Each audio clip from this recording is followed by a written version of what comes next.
Welcome to Modern Odyssey with your guide, JC.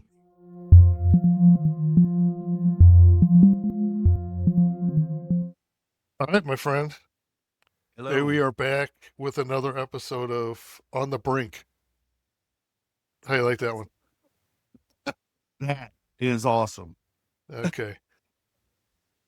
Greg Brinker and myself. Everybody. I know. So you've got a stellar Swatch collection. It's like your Yeah. thing. 80s Yeah. stuff in general, but I mean, really the swatches, right? I have a lot of swatches, and I got some 80s BMX bikes. They're in the basement. They're kind of a pain in the ass to get to. I got a lot of stuff in the way, but if Another anybody, episode. yeah, we'll have to do another episode on that. But I got a couple old 80s bikes. But the swatches are, I wore them in high school, and then you get older and you just forget about your kid stuff. And then as you get older, you want to go back and, you're like, I just turned 53 on Tuesday, so I'm old, but my brain keeps telling me I'm still 14, 13. My body tells me I'm 95, but I go with what my brain says. So, but a couple of years ago, I came across a swatch page on Facebook and it reminded me, oh yeah, I love swatches. The best thing about them is the bright colors. It reminds me of the 80s, kind of when neon was in its heyday. Everything was neon. And it's the art, like the shirt I'm wearing right here. This is one of the artists that actually kind of got Swatch on the map. His name is Keith Haring. You notice these little bubble characters. You've probably seen them, but you maybe not know what they were. But Keith Haring was an artist, and in 1984, he designed the breakdancing world championship poster that Swatch was holding. That's how they got started. Or 1983, 83 or 84, I'm not sure. He was an artist. Go ahead. I've got some facts up here that I was going to quiz you on as we go along. And so it says though that Swatch was launched on March 1st, 1983 in Zurich, Switzerland, as a response to the quartz crisis of the 70s and 80s, which was when cheap Japanese quartz watches nearly destroyed the traditional Swatch watch industry. So, yeah, that's how they I forgot his first name, but Hayek, Hayek, I think is his last name. He's kind of the guy that got it going. Is that on there? I've got Elmer. It was led by, developed under there should be like 3 names. Led by Ernst Tomke and engineers Elmer Mach and Jacques Mueller. And there's another guy, Hayek. It was a consultant. So he took control in 85, 86.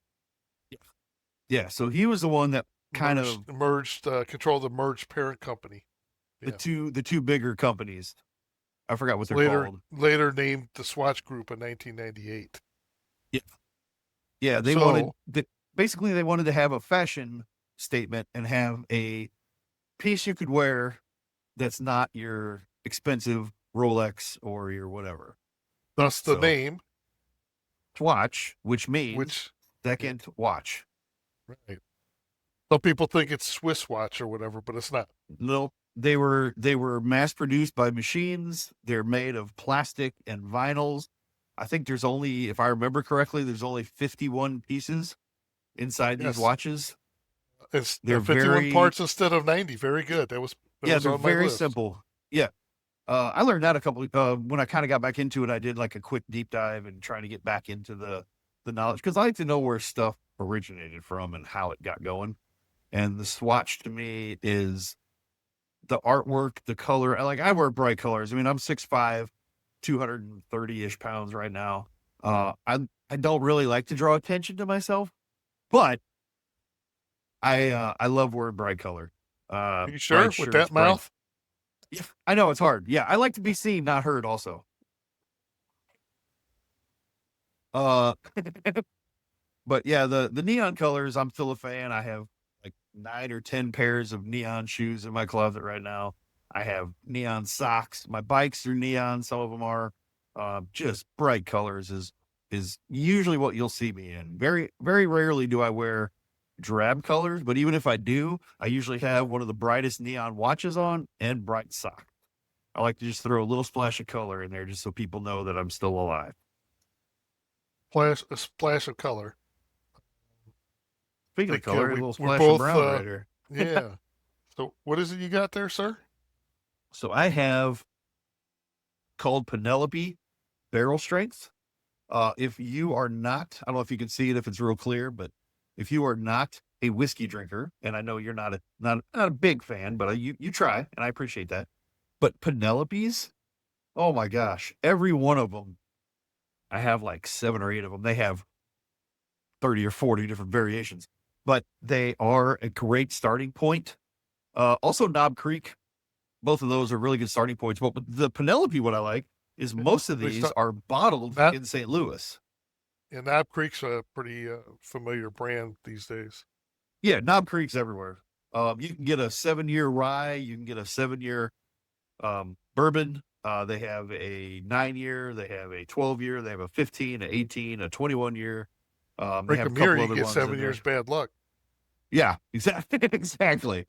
But like this one is distilled in Lawrenceburg, Indiana, bottled by Penelope Bourbon Bottling Company in St. Louis, Missouri. You can read that. Nice. But yes, a lot of their stuff is bottled in St. Louis. So it's local.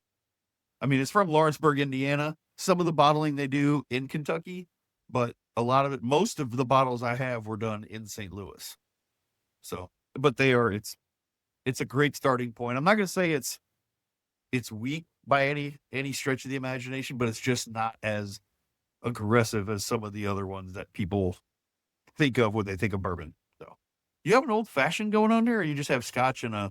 It's not scotch. It's so oh, no, I'm drinking it. I'm drinking a proper whiskey, proper 12 to be exact. So that's right. Irish I'm whiskey. sorry, I forgot. Yep, proper whiskey. No, proper 12 Irish whiskey. It's if I don't have this, chances are it's a scotch. But this is actually Conor McGregor's brand of whiskey. Oh yeah, that's where I've seen it, but I couldn't remember who it was. Yeah. I've been looking all over for his. Is it like Iron Forge or? He's got a like a stout to kind of compete with Guinness. Oh, I haven't seen that. Apparently, you can't find it west of Illinois or Chicago. I mean, so really? One of these days. But yeah, really so. But yeah, so I like it. It's pretty smooth. That's why I like it because I don't know, people easy might to say drink. You don't want to drink anything that just irritates your mouth and your nose and your nostrils all the time. Right. You want it to be pleasant. So, yeah, so we're obviously this is a different format than what we've done in the past with you actually sitting in here, but had camera issues and stuff like that. So we're just trying a little bit different setup to see. This also might facilitate us being able to do things more often, so because we don't have to plan getting together at one place or whatever. So, but I live in a real town. Yeah, maybe we'll try to do something, do something a little more regular here because I know you like to talk, and what? I'm such an introvert. And we have fun talking about pop culture kind of stuff in the 80s. Oh yeah. And I've been to a birthday party of yours when I seen you've gotten several swatches, and I was like, that's a good place to start because you've got quite the collection. Do you so how many do you own? I honestly don't know. The ones that I have out, like I have a display case up here that we'll go through here in a little bit. I have some on a table, but I also have like 4 boxes downstairs. When I say boxes, they're like bigger than a shoebox, but not quite a big box. But there's probably, I want to say somewhere between 125 and 200, maybe. But I only have about, I don't know, I'd say 80 right here access to me right now. The other ones are buried in the basement, so I didn't get a chance to pull all them out. And I didn't have anywhere to put them. You need a lot of space.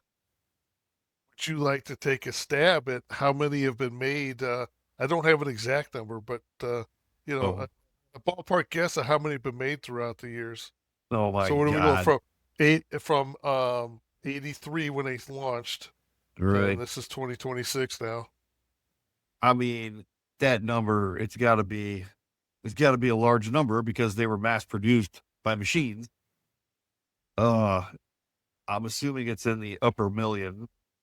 Let me say not watches, but unique models. Not actual numbers of watches like they produce, but how many different ones they have. Oh, like different styles? Like Yes, sir. big, bold, and the 43 millimeter size? Is that what you mean? Whatever, just different types. Because you've got however Well, many different. they have automatic watches. They have big, big watches. They have small watches. They have metal. They have a James Bond series. They have tons of different series. That man. On series, really? Oh yeah, yeah. They have a watch, the 007 watch. They have a Q. They Do you are have any of those? no, those are very sought after and they're hard to get. It's like the original, like the Keith Haring, the ones. So he did not a first run, but I guess his first set of watches from the 80s. He did 5 of them, and they have kind of his artwork on them. And those watches, I mean, if you can find one now in mint condition of an 84 Keith Haring, I mean, you're looking at $25,000 probably. The Bond watches, probably closer to between 1,000 and 1,500. They're hard to come by. Cross, let me know I'll Venmo you. Okay. Yeah, I've been looking. I look for them, and sometimes you find them, but they're all the bands are broken, the faces are scratched, and you can get everything redone. There are people that redo swatches out there, but I mean, it'll cost you another 1,000 to get it redone. So it's like, Yeah, but so. Go ahead. I was just trying to think of the number of different. I mean, thousands, right? Got to be. So they don't have like an absolute number, but I think from what people can determine, going through up to about 2025, they think there's over 8,400 different unique models. Oh yeah. Oh yeah. I mean that's. I mean, I'm looking at my table right here, and I have 5 different sizes, different shapes, different years, different everything. And they just came out with a new art series where they use they have a watch that looks like they took popular painting from Pollock and Renoir and a couple other, like I think 3 or 4 other famous painters, and they just basically put them on a watch. And they just came out with that series, and they are stunning. If you're an art person, watches are for you because they do a lot. It's all about art. That's how they started. That's what they went with. So, you got a couple there you can show us. Maybe show us some of your more favorite or prized ones. I'll show you one of the funnier ones I have. I'm gonna set this up here so Quake over there. Try not. Huh? Earthquake over Earthquake. Yeah. So they also come in. So they kind of stopped doing it, but from the 80s and 90s up till the early 2000s, they used to do these really funky packaging because it's all about art and free expression and all of that stuff. That's what Keith Haring was about. He was about free art for everyone. You know, you shouldn't have to pay for art. You should be able to see stuff like that for free. And they used to do these funky packaging, and I have this one, which if you look at it, what does it look like? It's just an egg carton. Whatever. So it's an egg crate. So if you look at I'm going to hold it up. If you look at the front, there's like a little chicken on it, a rooster, whatever. Hold up higher. Oh, sorry. A little higher. There you go. There you go. Sorry. I was blocking my view. I couldn't see it. So yeah, you got the little chicken. Yeah, it's like Chichirichi. I can't read. But when you open it, it comes with the watch inside. Oh. It's still in the plastic. It's never been worn. And you pull it out of the box. It comes the Swatch little hard case. It comes in that. hold it up here, but that's what the face looks like. It's got the little face of the rooster on it, and all down the band, it's just the face of the rooster. Let me pull it out of there. And like I said, this one's never been worn. It's brand new. Nobody's ever worn it. I got it on eBay a couple of years ago. They usually have the years on there. I think this one is 1991, but there's the watch, the band. Got the little roosters on it. And then on the back, you have a little spot for the battery. They still have that. 83, they started it. They still have the exact same thing today. It's just you turn it a little, like an eighth of a turn, and then you can flip it out. And one of the coolest things about the Swatches is almost every one of them is clear on the back, so you can see all the mechanism. Parts and stuff, yeah. Yeah, and some of them are clear on the front. Has it always been the same battery all these years? Same type of battery? Oh, I think there's only like two different sizes. It's like a 394 size for some of the bigger, newer ones, and then the smaller ones are like a 2 something. They're just those little bitty disc batteries. But yeah, this is one of my favorite ones that I have, just because it's hilarious and it makes me laugh. I call it my Cox watch because I'm a child. All right, let me put them down. I have a couple other ones here, and you can see some of the different sizes. And I have one for you that me and you probably will know, and most other people won't. But so they made ladies' watches because, it was the 80s and 90s, and they were men and women. But they are smaller. I'll hold that one up here in a second. Okay. So there's a smaller face. That one is like a 27 millimeter. And then they have the larger. It's hard to see it. There we go. It's a larger face, so you can see the difference in size. Technically, this one is a... With the smartwatches these days, they have 2 different sizes. Yeah. Oh, really? I didn't know that. I don't want my watch telling me I need to get off the couch because I'm lazy and fat. I don't need my watch telling me that. But yeah. A wife for that, right? Exactly. And it's funny because I'm talking about Swatches, but I'm wearing a $5 Casio from Walmart. But yeah, on the backside, just like every Swatch ever, it's clear. You can see right through it. There's that one. Like we determined earlier, the Swatches are supposed to be your second watch. You're wearing your first watch. Yep. And then I have this one that I figured you would appreciate. You got to go back to the 70s. It's you can't really see his face. Curious now. It's you can't really see his face, but he think of Magnum PI, but also think of the Olympics. Oh, Mark Spitz. Mark Spitz. This is a 1993 Olympic watch. It's got the flag on it, and it's got Mark Spitz's, it's not signature on it. And then there's over here has all of his accomplishments that he did in the Olympics. And then it's a chronograph. It's got the different face. And not only that, it's just it's so cool. I love it. Because most people don't even know who Mark Spitz is. But I figured you'd get it. Yeah. Yeah, that's his face on the band. It's just, little pieces or whatever. At first I was going to say that's Edgar Allan Poe. That's what it looked like at first. Oh yeah, I could see that. Yeah, this one right here, you kind of get his eye and his mustache. But yeah, Edgar Allan Poe, I could see that. They probably have an Edgar Allan Poe watch, to be honest with you. I haven't seen it, but they probably have it. But yeah, and then I have this little travel case. So whenever my wife and I go on vacation, I have this little soft kind of thing on Amazon. But it opens up. I need to take the little spacer out. When it opens up, and it holds watches. Oh, there you go. So it's got enough spots there, but then it's got a whole nother pocket that you can hold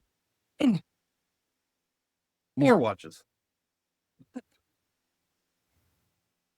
So I have all of those. I have all of those on this. So just on this, I have 5, 8, 10, 18, 23. So just on this thing, I have 23 of them. So, but yeah, this is what I take whenever we go on vacation. I put some in here and I can take them with me. But yeah, I mean, if you look at the, where you get a selection to match your mood, I guess, for the evening or yeah, whatever. yeah. And I mean, you can look at the faces and see that they're kind of artistic and they're not boring and they're not just a watch face. That one's got a big eye on it. I'm trying to find the camera here. Yeah.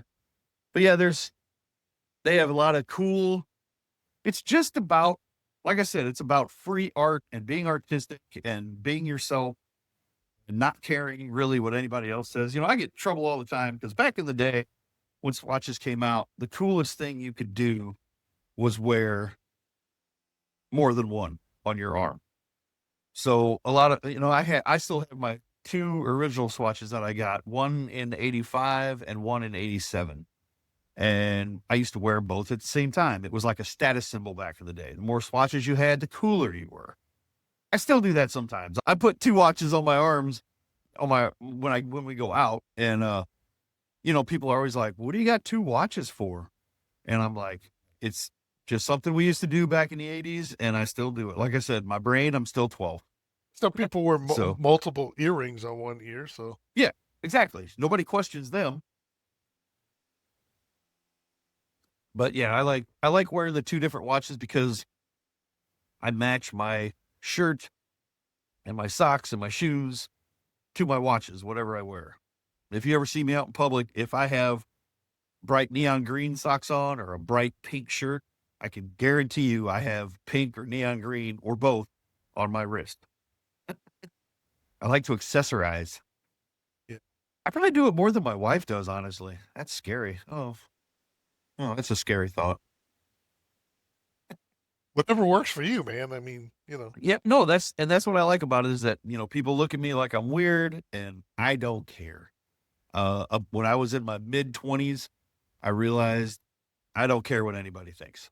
I'm going to do what I want to do and I'm going to be who I am. And if you don't like it, I don't have to talk to you.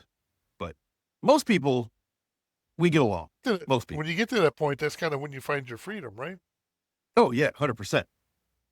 Yeah, that's, you know, early 30s was when I kind of started collecting 80s BMX bikes first. And the sad thing about the 80s BMX bikes is that they're all like 20-inch bikes. They're all for kids. I mean, they're for little kids. So, you know, my big ass riding a 20-inch bike, people are like, "Did you beat up a kid and steal his bike?" Like, no, not this time. Not this time. I got in trouble for that once. I'm not going to do it again. The Swatches, where's the best place to get those these days? You probably don't see them out in stores, do you? No, they're only sold at Swatch stores, which I think in the US there's maybe 4 left, and I think 2 or 3 of them are at airports. I buy most of mine online or eBay. If I'm looking for a newer watch, I just go to the Swatch website, or they carry them on Amazon too. So if you're looking for them, you can find them on Amazon, or you go to the Swatch site. But if you're looking for like an older one, like from the 80s or 90s or early 2000s, eBay is a good place to go. You can find a few on Marketplace, but they're usually beat up pretty bad. So I try, not that I don't want them, that I can wear them, but like this one right here, this is another one. It's never been worn. Like this one is brand new, still in the packaging. It's never been on anybody's wrist. That's why it's perfectly straight. You can tell ones that have been worn. Like I've worn this one and it has waves in the band and the band is not perfectly straight. You know, it's got a little dip to it, but I have a lot of watches that have never been worn. Not that it makes them worth more money. It's just cool to have something from 30 years ago or 40 years ago that nobody's had on. People collect Pokemon cards, or you know, I never did baseball cards, whatever. No, I'm just saying Nope. people do that, but you know, so Oh yeah. No, other you people, collect people do. Swatch. Yep. That's my baseball cards, if you will. They should sell swatches at the IKEA stores. Yes, they should. But if anybody travels, I also have like 4 maybe 5 swatches. I have one from Canada. I have one from They got all the England. boot, eh? Yeah, Canada. It's my swatch. Eh. What's that a boot? But yeah, I have a couple swatches where people, and this is, I love this about my friends and people I know. When they travel, if they see a Swatch store, they usually message me and they're like, "Hey, there's a Swatch store here. Did you want one?" And I'm like, "It's your vacation. If you want to take time out to buy me a watch, I will pay you money when you get home. Under no circumstances am I going to ask you to get me one." But I've gotten a couple listeners? from, huh? I just say, making sure our audience heard that. Oh, If yeah. they're out and Yeah. about. Anybody that travels, hit me up. I'll give you my number and my email or my Facebook, whatever. And if you find a Account Swatch store, info. hit me up. Yeah. But yeah, it's almost easier to find them in other countries than it is here in the US. They used to be. So my first 2 swatches, and you may remember, you're from Missouri, correct? No. Yeah, I'm you from are. Missouri. Yeah. Okay. Show So yeah, okay. Did you ever go to Chesterfield Mall in the 80s? I'm sure you did. I'm sure I did. So there was a store called Merry-Go-Round. It was where you could literally buy clothes like the people you saw on MTV. Michael Jackson's red jacket with all the zippers and the shiny shoulder pads. You could have bought one there in 1986 for, I want to say it was over $100. Yeah, exactly. But yeah, they sold swatches there. They sold all the hip, 80s clothes and stuff and shoes and everything that was popular in the 80s. They sold it. But I got my first 2 at Merry-Go-Round in Chesterfield Mall. And I still have those 2 also. I think we went more to like, because I grew up North County, so no Como as we call it. It's more like Jamestown Mall or Jamestown. Northwest Plaza. I'm There's sure- a video you can find like on I know I've seen it go around Facebook and that of when Northwest Plaza was all outdoor. It's like a big complex where all the stores you had to walk outside to go, and they would have all these nice Christmas lights and stuff and decorations up during the holidays. It was pretty cool. I had never been to North. I'd never been to that mall, and I'd never been to Jamestown Mall. Those were 2 malls that I never went to back in the day. We would go to Crestwood, we would go to Chesterfield, and we'd go to the Dove, West County. That's where we hung out. But Crestwood and Chesterfield both had a merry-go-round. And then I don't think the Dove did, West County. I don't think they had one, but that's where we got all of our I stuff. couldn't tell you where they used to be, but I'm familiar with the store. Yeah. Yeah, the merry-go-round, man. I love that place. Malls are pretty much a thing of the past. I mean, you've still got Chesterfield Mall's gone now, isn't it? Yeah, they're in the process of tearing it down. I think it's mostly gone now. And what do you got? Crestfield's been gone, or yeah, Crestwood. Crestwood's been gone for Yeah, that's a 8 years. Dearborn's now or whatever. Yeah, When I was working at Limburg, our facility shop was right across the street from across Watson from there. But yeah, that's funny. That's gone for a while. Yeah, it's funny that they tear the malls down because nobody wants to go there, but then they have all these outlet malls now that they're building, like these outdoor outlet malls, and it's like it's the same thing. It just doesn't have a roof. Well, what's the difference? Right. It's just an outdoor mall. Right. But whatever, it's a sign of the times. Kids don't want to do it. Nobody wants to do it. What's that one up in Bridgeton? Off of 370 up there, the Mills. Mid-Rivers? The Mills Mall. Yeah. Is that still there? Well, I don't know. The Blues used to practice in the ice rink there. Yeah. I don't think they do anymore. There used to be a skate park there too. Yep. Bass Pro? Bass Pro. Yeah, but the other one, they're like the same owner now, but whatever the other one was. Camping World? No. But they were out there. That was like the big tenant out there. And that might be the only thing that's still open up there. I think the rest of that Mid-Rivers Mall is still there. I don't know. Yeah, Mid-Rivers Mall is still okay. But I know Mid-Rivers is still It still there. does okay, I think.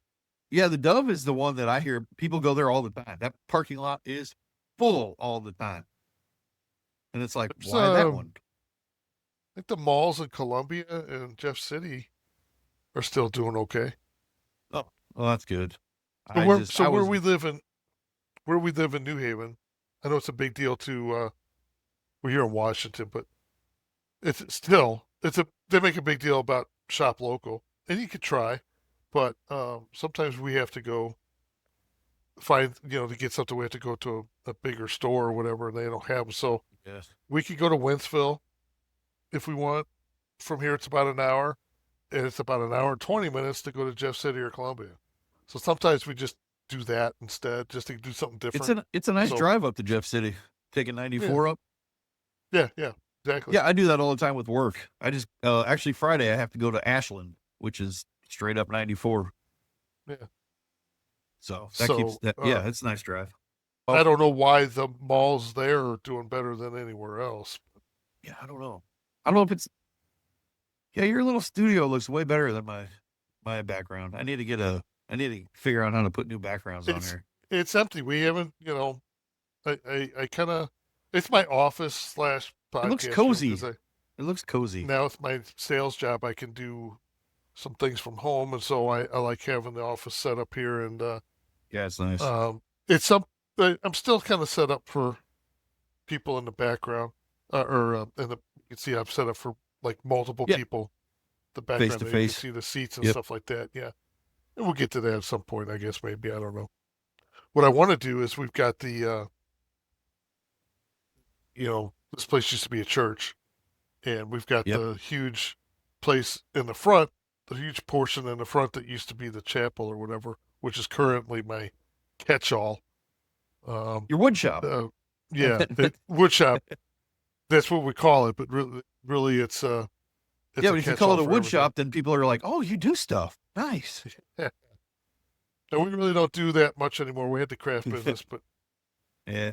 So anyway, we want to clear that out and make that a big, open, multi-purpose room kind of in there. I've got some ideas that I'm not going to get into on this, but yeah, no, that's cool. And it maybe have a nice place out there where I can sit and have more people over.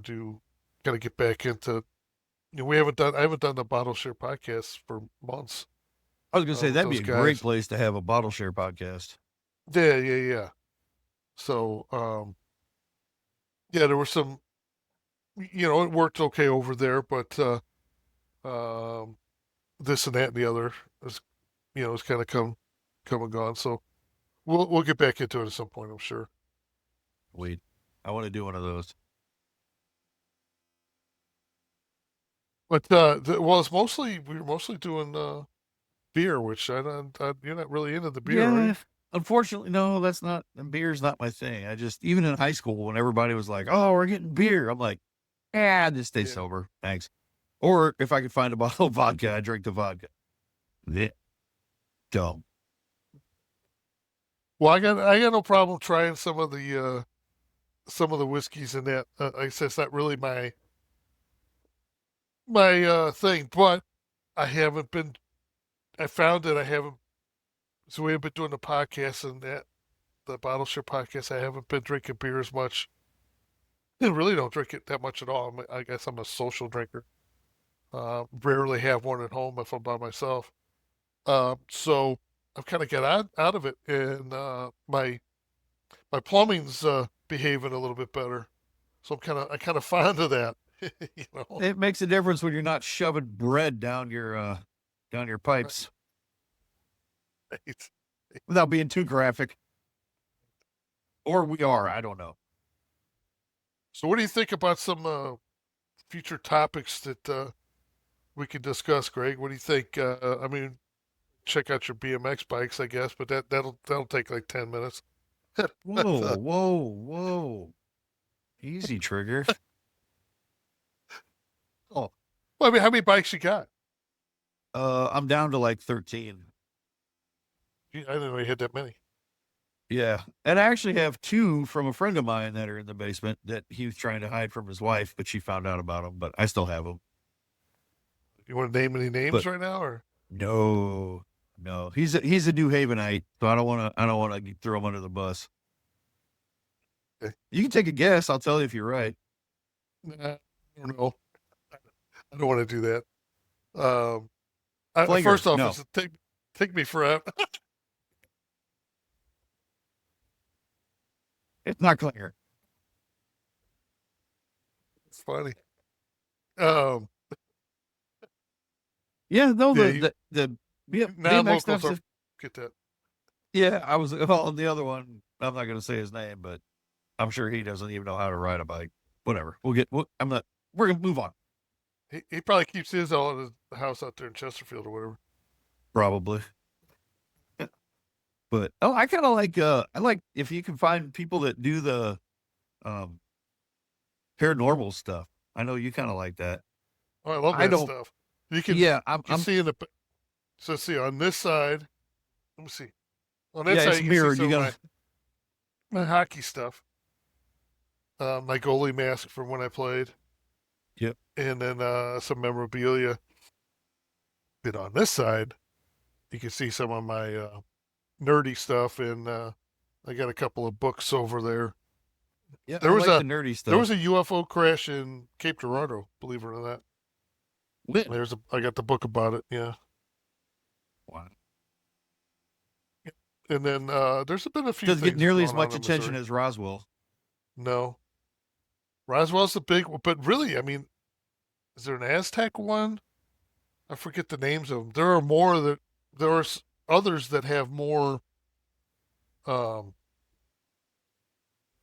detail or more details and stuff like that. But Roswell, so there's a book over there too, written by Lou Elizondo, who used to work for the.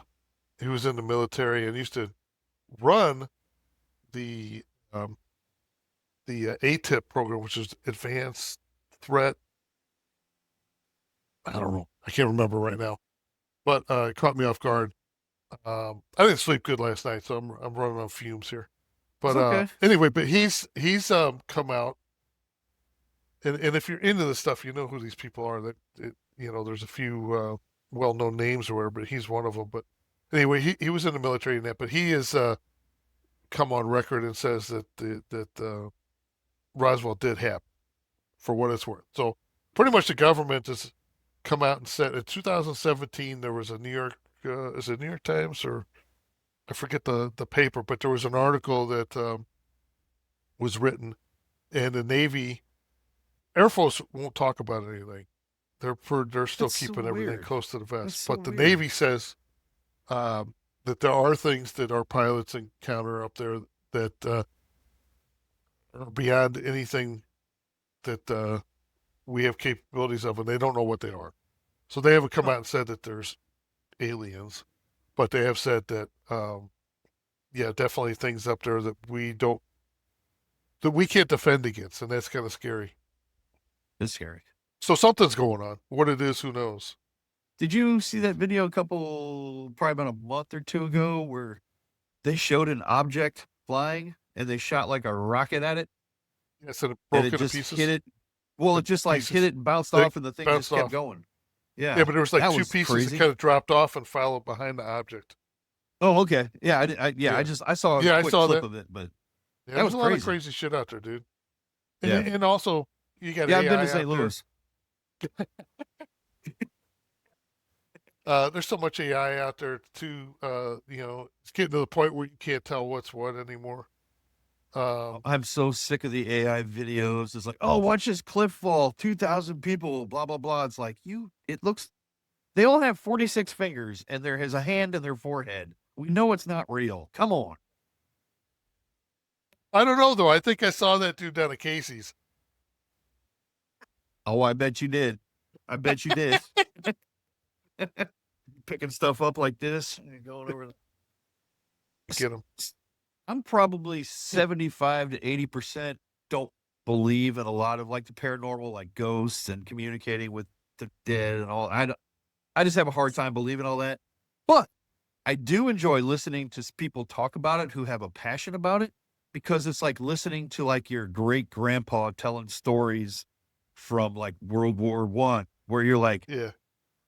Sure, you put a tank on your back and walked across the battlefield so you could refill it. I don't know if that's actually what happened, but I'm fascinated by your story. Yeah. So it's kind of like that. Stories. But but I love listening to people that are are into it and they talk about it because I can appreciate it for what it is. But at the same time, my analytical brain is like, oh, but nobody knows for sure. So I think that's something we lack right now as a society. I mean, we used to sit around campfires and tell stories, right? yeah, And sure, the tales would get taller and weirder yep. as as they went down the line of people telling them. But I mean, we all sat around, and now we got our. Listen, I'm guilty of it too. I mean, my phone's right here. You know, Yeah. I'm being on the phone, but that was a I don't know simpler, more pure time. I think when we would sit around and tell stories like that. And do you ever hear stories about the Hook Man? Oh, yes, but I can't. The Hookman sounds familiar, but I can't place the actual story. But I'm sure I've heard it. Yeah. So my dad used to play in a over 35 softball league back in the Okay. day, and a bunch of us kids would always go up on the very top of the bleachers, and there'd be like 6 of us, and we'd tell ghost stories. And I mean, this is like 83, 84, 85. So I was like 10, 11 years old. So we were all telling all these stories. I'm sure that story got told. It might have been called something different, but I'm I'm sure it sure was there. in there. Yeah, I'm sure there are versions of that story. Just Right. you know, it's been twisted and turned and retold, and Yep. everybody's got their own. So like I said, we were talking about Jamestown Mall, and I grew up in North County. So um, my dad used to race cars out of Tri City Speedway, and he I would miss keep Tri-City. the Going there, I mean. yeah. I believe it's still there. It's changed throughout the years, Yeah. but he would keep the car out at this I don't know junkyard really out there off of Old Jamestown Road, kind of Sinks Road is back there. I think Laclede's got some stuff going on there. Laclede Oh, yeah, yeah, yeah. Laclede was it now? It's Spire or whatever, but it used to be Laclede Spire. back there. Yeah. Yeah, but there's a lot of these windy, 2-lane roads and hills and that. So it's a weird place back there at night anyway. But then if you're out there at night at this junkyard slash chicken ranch, whatever the hell this place was, I got all kinds of stories about that. But you'd hear Murder weird block. noises. You'd hear weird noises back there, and they always said, "Oh, that's the Hook Man." But the story is, I mean, basically, isn't it like two teenagers or young lovers out somewhere and hear a noise, and he doesn't want to, stop what they're doing, but she convinces them to leave, and so they leave or whatever. And then when they stop where they're at, they there's a hook. The guy's hooked from his hand or whatever. His hook hand is still hung on the car door or something. Go the door. Yeah. Yep. Yeah, Yep. Yep. yeah. When they get out or something to that extent. That's the story. I am not a storyteller by any means. Well, and it's Uh, funny because I honestly, a lot of people, and I'm also a serial killer aficionado, as scary as that is, but I'm fascinated by not, I think I've said this numerous times. I'm fascinated by what they do and the reasons or the lack of reason that they do what they do. I'm not fascinated by the actual murders themselves. what makes them tick? Yes, exactly. The physiology, the brain part of it. It's like, why did you go from being a normal 14-year-old kid to what you turned into 5 years later? It's just stuff like that. But that's how the Zodiac killer, there's one couple that escaped where they were lovers lane and she heard something and he's like, nope, we're going to, we're in it. We're doing it. And she's like, no, no, no. I think we need to go. And so he's like, fine. So they got in the car and they left. Well, there were 3 other cars there. And one of the cars, the other car, 2 cars down from them were I don't know if they were the first 2 victims or one of the victims of the Zodiac killer. He killed the guy and the girl in their car. So yeah, they were like right there when it happened. But yeah, that makes me think of that story. I wonder if that's how stuff like that got started.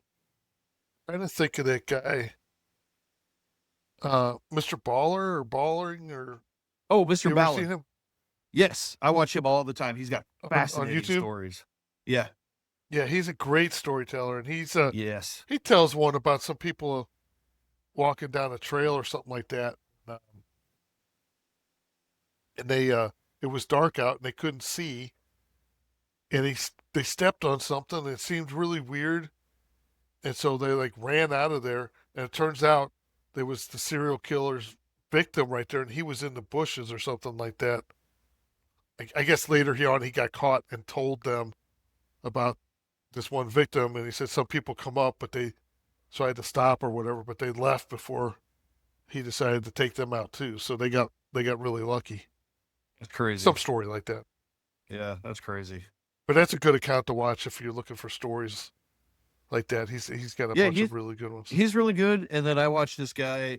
He's a Scottish gentleman. It's called That Chapter. His name is Mike, but he's a little scrawny dude with glasses.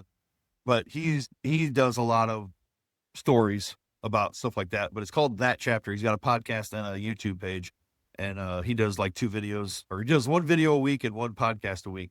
And he always talks about different stories, and he's really fascinating. The true crime is something that I'm very fascinated with. Yeah, there's a Cody Tucker shorts. His sorry, Cody. His like regular stuff, because I think he does a podcast or something like that. I couldn't get into it at all. I think I've heard of him. Not great at all. But Cody Tucker will do these shorts. So if you know, like on YouTube, they have the shorter ones where they've got the portrait mode or whatever. Like the Facebook ones. Yeah, and so he tells a lot of stories like about how history shorts and like maybe how words came into play, or that's why we call it a boom boom, whatever. Oh, nice. Those are fascinating too. Yeah, and he's got tons of them, and he'll usually do, it's a really quick video, and he'll usually do 2 or 3 in each one. But that's something worth watching if you haven't seen those. Those are pretty good. Yeah, I'll have to check him out. But yeah, I watch a lot. I listen to a lot of, like when I'm at work, and I work for Schaefer Door doing garage doors. I always have my earbuds in, and I listen to Dateline and stuff like that. So fascinating. And I'm always in awe of how dumb. The wife ends up missing. We're going to know what happened. No. I'm the one that's going to go missing. And just know I didn't do it myself. This is my record of I didn't do it to myself. Oh, she hates it that I watch that stuff and listen to that stuff, but I've been doing it my whole life. It's one of those things where it's like, if you go back in time to when you were 18 and you were trying to figure out what you want to do, what would you do? And I would go back and I would go into criminology, like a blood spatter analysis or DNA tech or something like that, where you're involved in trying to solve those horrendous crimes. Well, I know we touched a little bit about that on the on our first gig together. We talked. It was a long podcast. We talked about a lot of stuff, but that came up. I think music came up. Oh yeah, we covered a lot of stuff. That. Yeah, so those are things I think we can get into. I'm gonna do some. I'm going to do some research and see if I can get a hold of anybody that we can do some talks about some of that phenomena stuff. I think I'm sure. I think supernatural or whatever. What was the term you called it? I think you said paranormal. Paranormal, yeah. Yeah. They talk about a lot of times they talk about the UFO/UAPs. So they call them UAPs now because it's unidentified anomalous phenomena, because it's not just in the air, it's in the water. Okay. They're seeing things in the water. Yeah, and when we get all into it, but yeah, so they changed the terminology to be a little more inclusive. I hate that word, but to cover all the and we're done. To cover all the aspects of the phenomena that people experience. I didn't know they changed it. Talking about murderers and serial killers and that, we might be able to get 1 or 2 more people involved in that I know that would be a cool episode to talk about that. So Yeah, We'll and see. quick, kind of the same topic, but my wife and I, we love doing trivia nights, and my strongest subjects are 80s music, like cartoons, and serial killers. It's quite an eclectic group.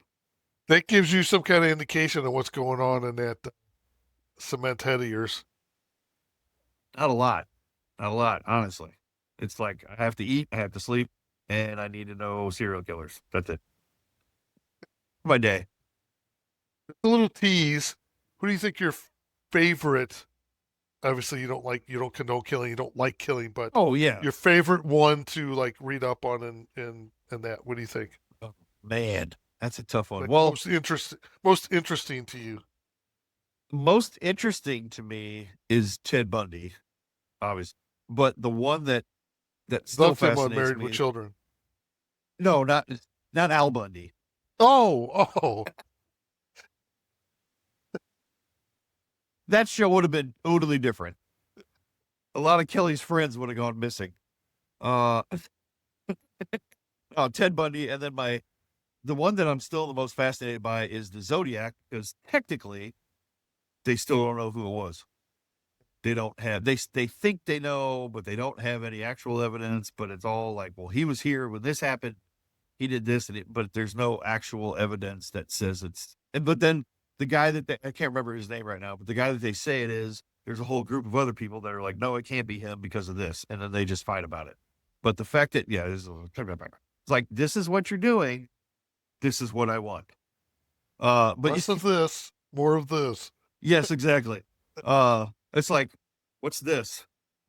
What's this? Oh, it's a dead one of these. That's from like 4th grade. You're welcome. Well, I think I saw a thing on that Zodiac. Is that the Zodiac one? Was that what you were just saying? Yep. That where they were trying to like decipher his letters and stuff like that. His letters. Yeah, because they have riddles or something or Yeah, he would code or make a something. cipher, and it was just like a code, and they'd have to try and decipher it, and they deciphered all of them but one, I think. Nice. Yeah, I Yeah, saw something on that. That was pretty interesting. That's pretty cool. I'm not as knowledgeable, but it is super interesting. So yeah. that'd be something we hit And on. it just in case anybody was wondering, Buffalo Bill on Silence of the Lambs, he was based on Ed Gein. Yeah. You know, they just came out with that monster or whatever, that Ed Gein video. But yeah, he's really weird because technically, and it's, again, it sounds like I'm glorifying him, but I'm not. But the facts are, he technically only killed 2 people, which is horrible. But a lot of the stuff they found in his house, which we're not going to talk about, he got them from graveyards. He would dig up corpses, unfortunately. But he was Did messed you up. see His mom. I Go was ahead. just gonna say, did you see the show, the series that they did with him and the guy from I can't think of his name right now, but the guy who was on Sons of Anarchy played him Oh, in I did not watch it. The problem. I also didn't watch the um. God damn it, Milwaukee Dahmer. I didn't watch the Dahmer one either. It's by the same guy because Yeah. he glorifies the murderer. He makes it more about, and I understand it's about them, but he glorifies the murderer, and they almost feel sorry for them watching his Well, stuff. if And you've it ever drives me seen, insane. yeah, if you've ever seen the Sons of Anarchy, and What is that guy's name? yeah, I'm gonna find it here right now. Charlie Hunnam. Yeah.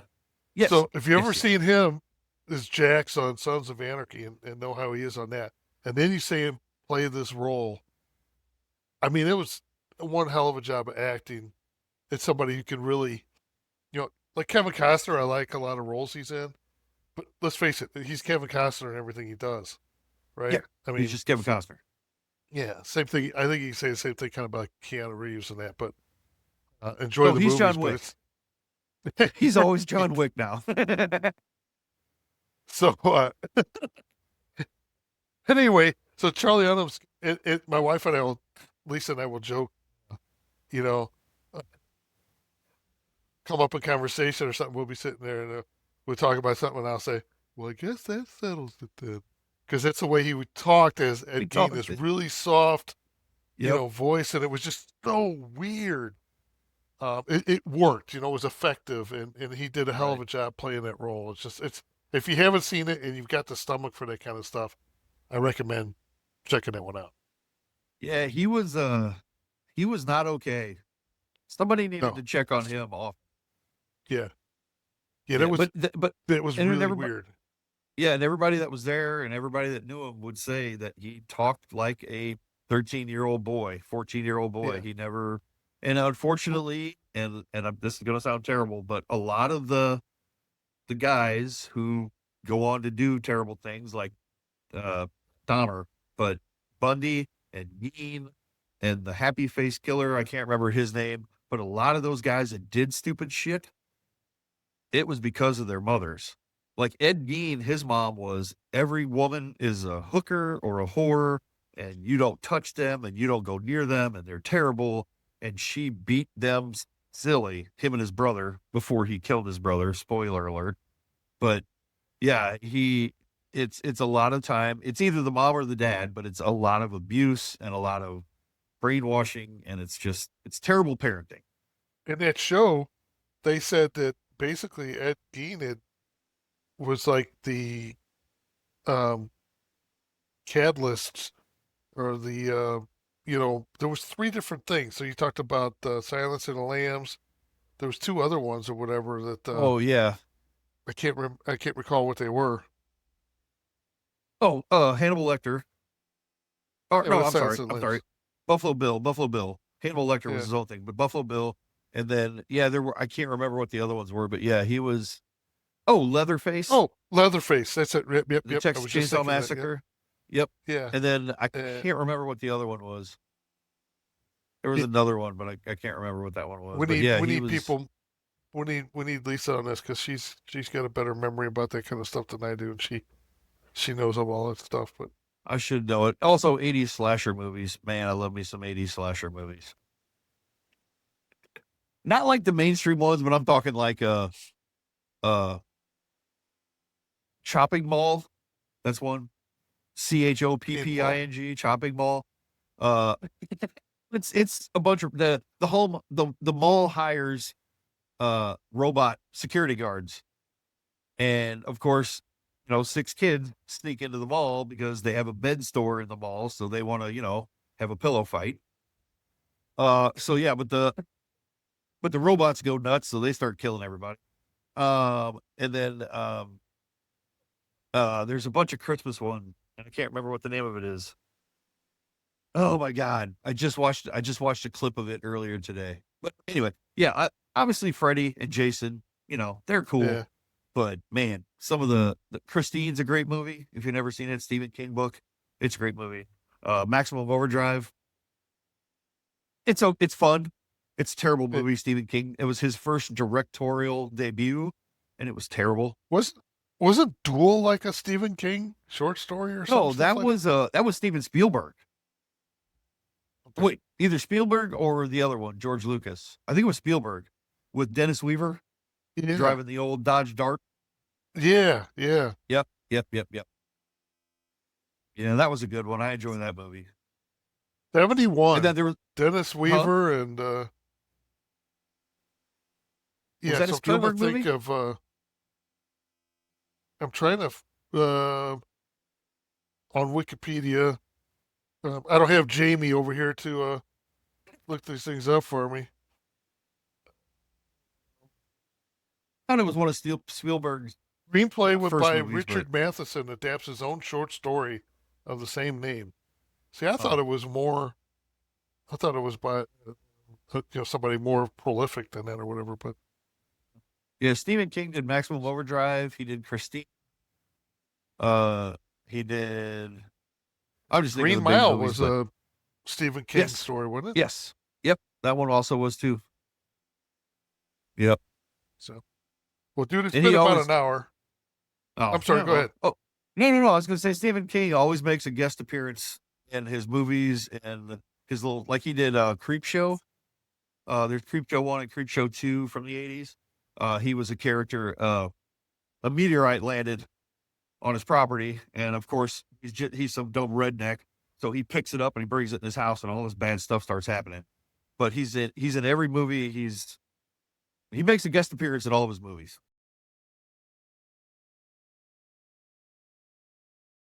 Well, actually, let me I'm gonna move around here for a second. Rebecca, my lovely wife, who is not happy with me buying watches, but she bought me this case. Let me turn the light on. Maybe you can see it better. But it's most of the watches that I wear are in here, but it holds 52 of them, and I have a couple of spots left open. But that's some of my watches up there. I don't know if you can see them or not, but yeah, and what's funny is that a lot of them glow in the dark, like this white one here. I know it's hard to see, but if you look at the arms, there's a little white strip on them. They glow in the dark. And then on this one up here in the corner, all the numbers on the inside glow. All of these glow all the way around. But yeah, they do. Like I said, I probably have 150. I'd say that's a good number. And these are the ones that I wear the most. I put them up in this case. So there's probably, 1, 2, 3, 4, 5, 6, 7, 8, 9. So there's probably 40 in here. Yep. Yeah, the door opens up. I should probably do that, get the glare off of it. But this one right here, this is kind of a homage to the original. God dang it. There we go. If you look at the artwork, it looks just like the artwork on my shirt. That is a Keith Haring piece, but they started bringing it back, and it's a square face instead of round. Yeah. So they do all sorts of funky things. The other thing you can do on Swatch website, if you're so inclined, is you can make a 1-of-1 custom swatch. I'm going to set this down for a second so I can show you this. I'm going to kneel down here. So this one I got for Rebecca a couple years ago for Christmas, and it is a 1-of-1 on the planet. There is not another watch like it.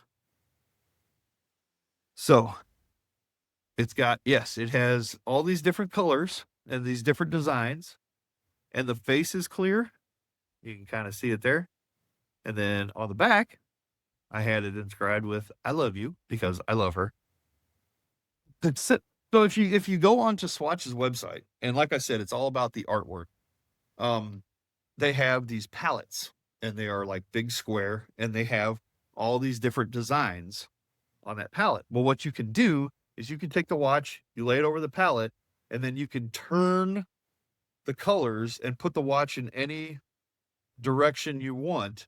And every time you move it, it changes what the band looks like.